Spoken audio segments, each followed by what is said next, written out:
तो कनाडा आपको बहुत महंगा पड़ सकता है। इसके बिना आप किसी के पास भी लीगली काम नहीं कर सकते हो। तो गाइस, कनाडा आते ही 5 ऐसी मोस्ट इंपॉर्टेंट चीजें जो आपको सबसे पहले करनी है, तो इस वीडियो में आपको बताऊंगा, मिस आउट मत करना।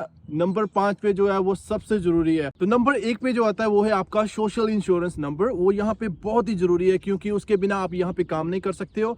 और यहाँ पे जो भी एम्प्लॉयर होगा वो आपसे वो सोशल इंश्योरेंस नंबर मांगेगा। तो सोशल इंश्योरेंस नंबर आपको जब एयरपोर्ट पे लैंड होते हो तो इमिग्रेशन सर्विसेज हैं जो वो वहीं पे आपको दे देती हैं। अगर आप स्टूडेंट हो, पीआर हो, किसी भी स्टेटस पे आ रहे हो तो आपको वो सोशल इंश्योरेंस नंबर वहीं पे दे देंगे। अगर इन केस आपको वो सोशल इंश्योरेंस नंबर नहीं मिलता है एयरपोर्ट पे, तो आप यहाँ पे सर्विस कनाडा में जाके वो अप्लाई कर सकते हो और आपको उसी वक्त आपको वहां पे मिल जाएगा। उसके लिए आपको सिर्फ अपनी जो होती है CUPR और या फिर अपना जो आपका वीजा होता है वो लेके जाना होता है। तो उसके भी यहाँ पे जो आपका वो सिन नंबर है वहीं पे इशू कर देंगे। स्टूडेंट्स का जो सिन नंबर होता है वो डिफरेंट होता है, जो PR होल्डर्स होते हैं उनका डिफरेंट होता है, क्योंकि स्टूडेंट सिर्फ 20 आवर्स ही काम कर सकते हैं और जो PR होल्डर्स होते हैं वो जितना चाहे मर्जी काम कर सकते हैं। इसकी वजह से उनका जो सोशल इंश्योरेंस नंबर है वो डिफरेंट होता है as compare to PR holder. तो ये बात आपने ध्यान रखनी है। इसके बिना आप किसी के पास भी लीगली काम नहीं कर सकते हो। और ये आपको बात ध्यान रखनी है कि आप अपना सिन नंबर किसी को भी ना दें बिना आपके एम्प्लॉयर के, क्योंकि ये बहुत कॉन्फिडेंशियल इंफॉर्मेशन होती है। और एक बात आपने ध्यान रखनी है, आप अपना सोशल इंश्योरेंस नंबर गुम ना कर दें। अगर गुम हो जाता है तो राइट वे आपको सर्विस कनाडा को इन्फॉर्म करना होता है, जिससे वो आपको वेरीफाई कर देंगे कि आपका जो सोशल इंश्योरेंस नंबर है वो मिसयूज नहीं हो रहा है। तो गाइस, जो नंबर 2 पे आती है सबसे जरूरी है वो है आपको अपना सिम कार्ड लेना है। आते ही आप जब यहाँ पे लैंड होगे 1-2 दिन के बाद आपने अपना सिम कार्ड लेना है। वो आप रोजर्स का भी ले सकते हो, बेल का ले सकते हो, फाइडो का, जो भी प्लान आपको सस्ता पड़े, सबसे सस्ता और सबसे ज्यादा डेटा दे वही प्लान आपने लेना है। कोई भी एक्सपेंसिव प्लान नहीं ले।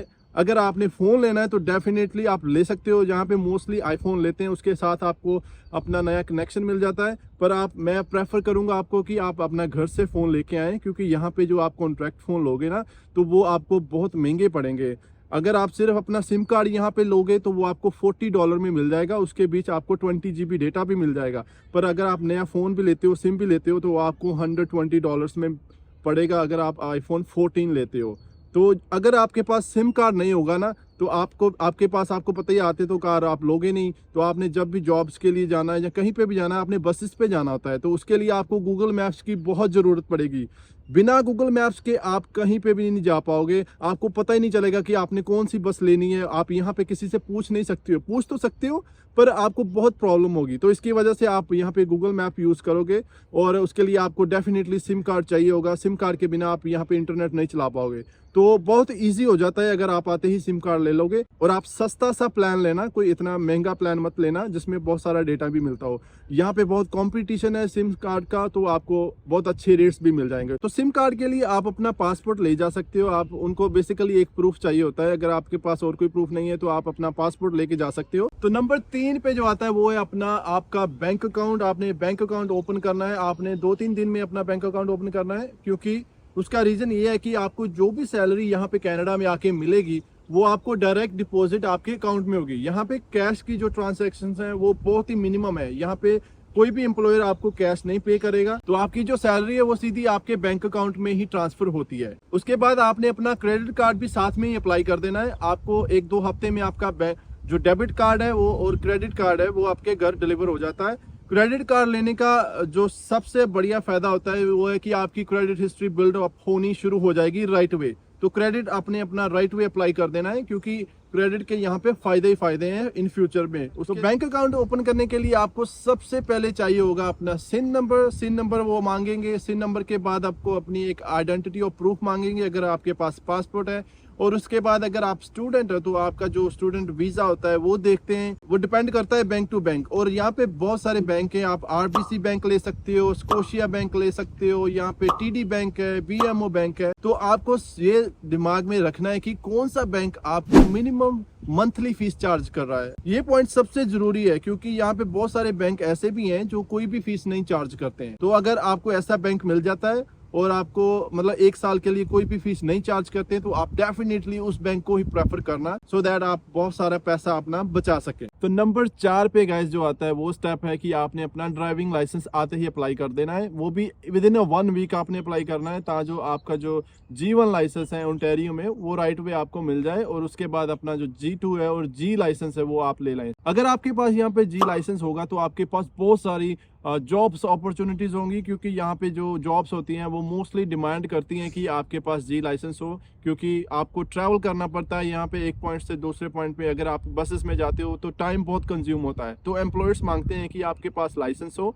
तो इसकी वजह से आपको, अगर आपके पास लाइसेंस होगा तो आपके पास जॉब अपॉर्चुनिटीज भी बहुत होंगी, और उसके अलावा आप ट्रैवल करने में तो आपको पता ही है कि कितनी आसानी होती है। अगर आपके पास बैक होम इंडिया में और यहाँ कहीं पे भी आप रहते हो वहाँ का एक्सपीरियंस है ड्राइविंग का, तो वो आप अपने साथ लेके आ सकते हो और यहाँ पे उनको दे सकते हो। उसका क्या फायदा होगा कि अगर आप जब इंश्योरेंस के लिए, गाड़ी की इंश्योरेंस के लिए अप्लाई करोगे तो वो आपको बहुत सस्ती पड़ेगी, क्योंकि आपके पास ऑलरेडी आप एक एक्सपीरियंस ड्राइवर होते हो एज कम्पेयर टू कि नोविस ड्राइवर जिसके पास कोई एक्सपीरियंस नहीं होता है। यहाँ पे आपको सीधा आप G का लाइसेंस ले सकते हो अगर आपके पास एक्सपीरियंस होगा।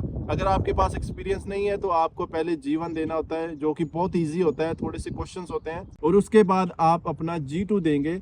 और अगर आपके पास एक्सपीरियंस है तो आप सीधा G देंगे, आप G2 को स्किप कर सकते हो। तो लाइसेंस अप्लाई करने के लिए आपकी COPR लग सकती है अगर आप PR होल्डर आ रहे हो। अगर आप स्टूडेंट है तो आपका जो वीज़ा होता है वो स्टेटस लगेगा वीज़े का, आपका जो पासपोर्ट है वो लगता है। ये कुछ 2-3 प्रूफ लगते हैं, कुछ ज़्यादा नहीं मांगते हैं। और ड्राइविंग लाइसेंस अप्लाई करने की जो फीस होती है वो $150 और $60 के अराउंड होती है, कुछ ज़्यादा नहीं पैसे मांगते हैं, इतने में आपका जो लाइसेंस है वो आपको मिल जाता है। और जो ड्राइविंग लाइसेंस होता है वो आपको 5 साल के लिए वैलिड होता है, उसके बाद आपने अपना यहाँ ओंटारियो में रीन्यू करवाना होता है। तो गाइस नंबर 5 पे जो आता है वो है आपका हेल्थ कार्ड। वो सबसे जरूरी है। अगर आपके पास हेल्थ कार्ड नहीं होगा ना, तो यहाँ पे अगर आपको खुदा ना खास्ता किसी इमरजेंसी में आप पड़ जाते हो तो आपको जो है वो बहुत सारे डॉलर्स खर्च करने पड़ सकते हैं। तो मेडिकल सिस्टम यहाँ पे अगर आपको एक अपॉइंटमेंट भी लेनी है ना, तो एक अपॉइंटमेंट के आपको $100 से $150 पे करने पड़ सकते हैं। पर अगर आपके पास हेल्थ कार्ड है तो वो बिल्कुल फ्री होगा। आप कहीं पे भी चेकअप के लिए जाते हो तो हेल्थ कार्ड आपका बहुत यूज होने वाला है, क्योंकि हेल्थ कार्ड में आपके सारा कुछ कवर अप होता है। तो हेल्थ कार्ड लेने के लिए आपको सबसे पहले आपको 3 प्रूफ चाहिए होंगे। नंबर 1 पे आता है आपका अपना आइडेंटिटी प्रूफ। आप अपना पासपोर्ट यूज कर सकते हो एज ए आइडेंटिटी,